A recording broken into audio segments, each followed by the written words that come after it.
Hello everyone, welcome back to my channel. I'm Kristen, it is nice to see you. Today's video is going to be plans for January.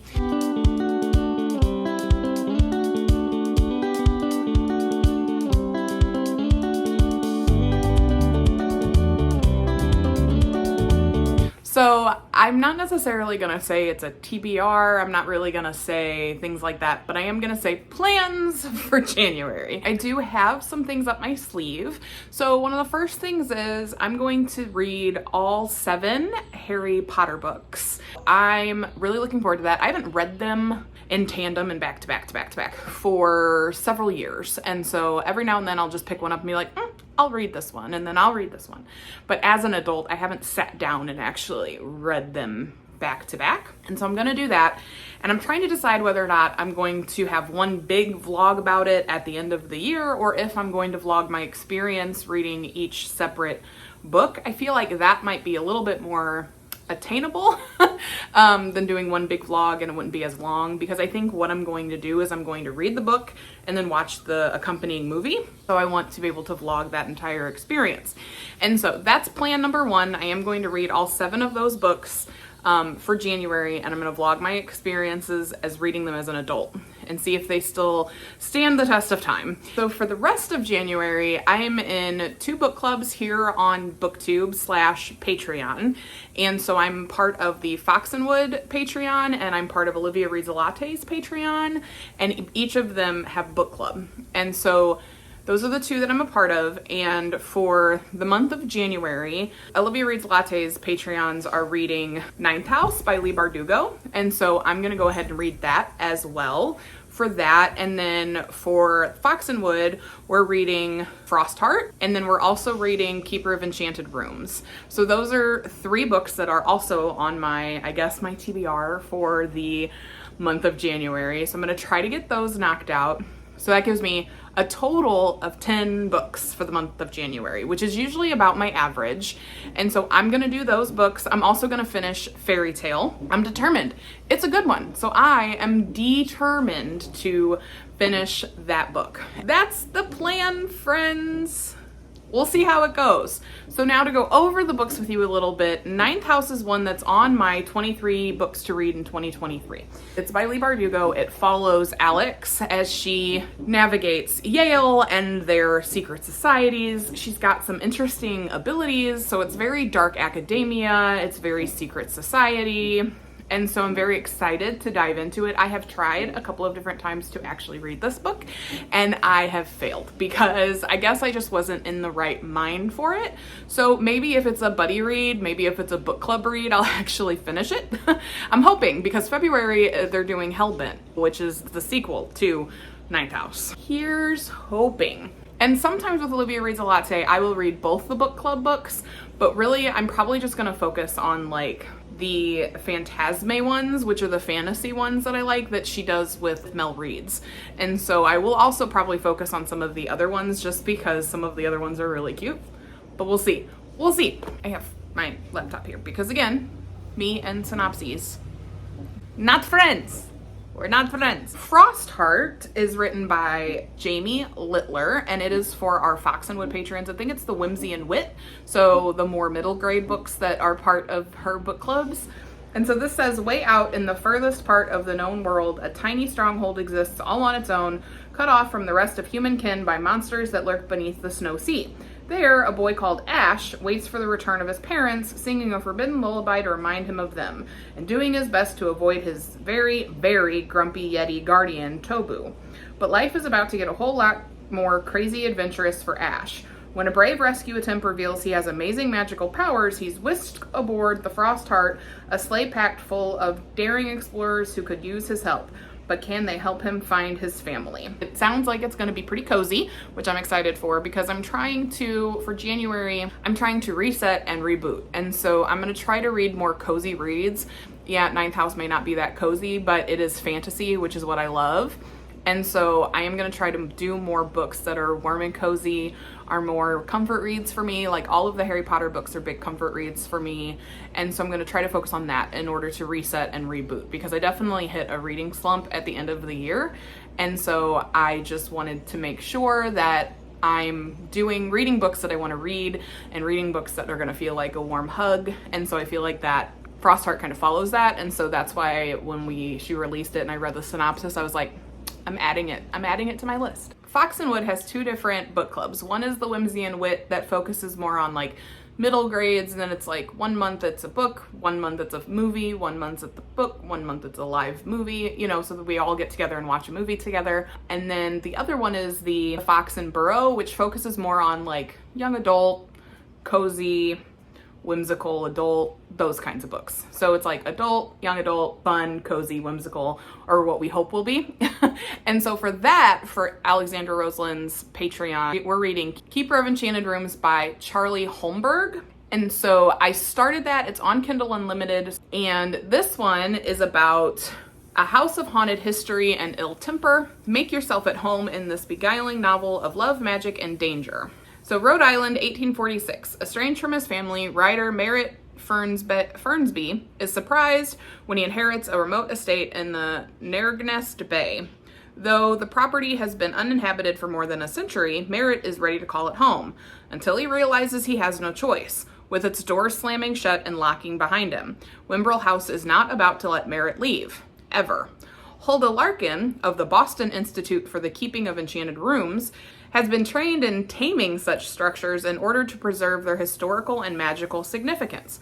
She understands the dangers of bespelled homes given to tantrums. She advises that it's in Merritt's best interest to make Wimbrel House their ally.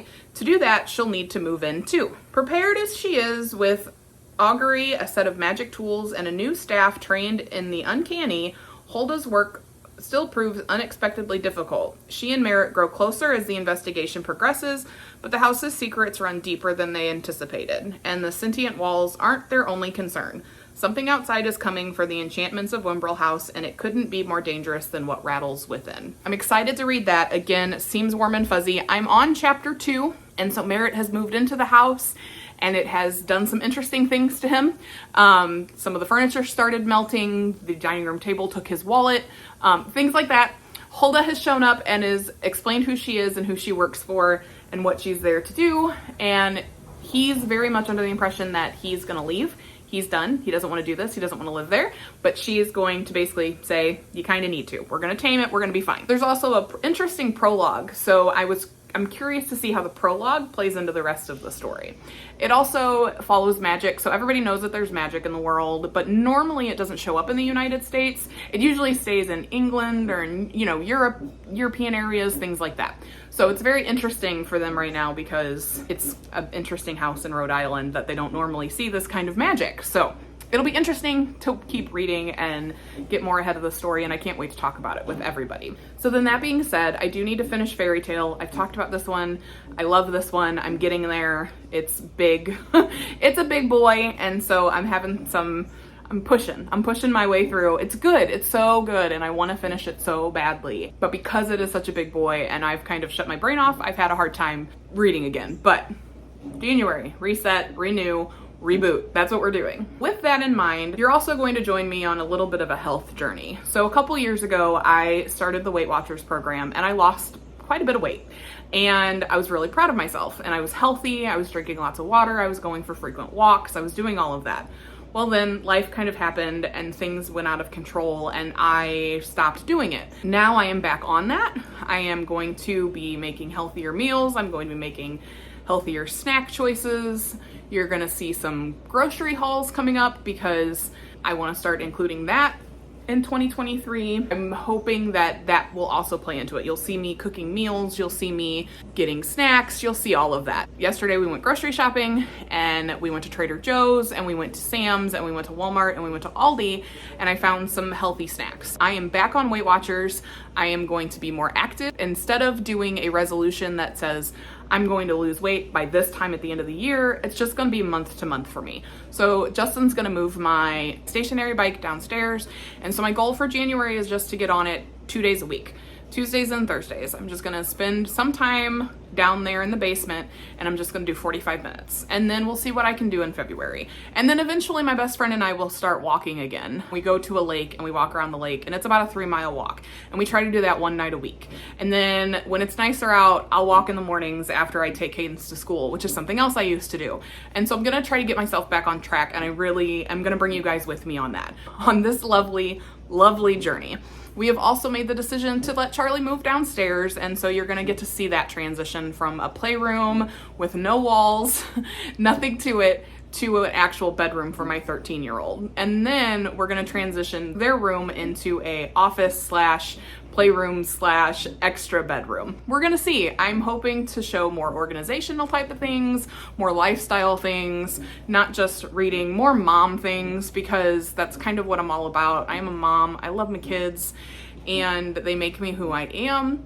And so I want to bring that in as well, because I think if you're a parent, you know you're not perfect. And in my opinion, it's important to show the world that there are parts where we all fall short, especially as parents, and how hard it can be. But there's also really great opportunities where you lift your kid up and you're there for them. And so you're gonna see homework night. You're gonna see opportunities for me to hang out with them. I'm really hoping to get all of that involved as well, along with the reading.